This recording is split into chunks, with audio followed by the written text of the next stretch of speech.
नमस्कार। आता माझ्यासोबत देवांग देशमुख हा विद्यार्थी आहे। हा विद्यार्थी माझाच आहे आणि या मनोज जरांगे पाटील यांच्या आंदोलनाचा फायदा या विद्यार्थ्याला झालेला आहे।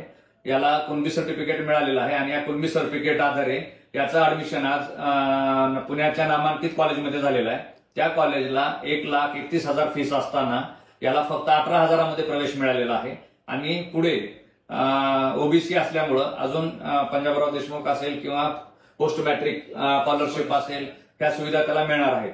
आज जर या विद्यार्थ्याचं कुणबी सर्टिफिकेट मिळालं नसतं तर कदाचित हा इंजिनिअरिंगला प्रवेश घेऊ शकला नसता, परंतु आज या विद्यार्थ्याला कुणबी सर्टिफिकेट मिळाल्यामुळे ऍडमिशन होणार आहे याचं आणि याला चांगल्या कॉलेजमध्ये एक चांगली डिग्री मिळणार आहे जिथं 100% प्लेसमेंट आहे अशा कॉलेजला त्याचा प्रवेश झालेला आहे आणि नक्कीच याच्या पुढच्या 4 पिढ्याला याच्या या ऍडमिशनचा नोकरीचा फायदा होणार आहे।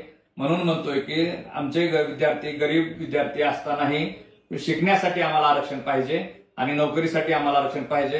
धन्यवाद पाटील साहेब, मनोज दादा, तुमच्यामुळे हे शक्य झालेलं आहे। मी तुमचा शतशः आभारी आहे।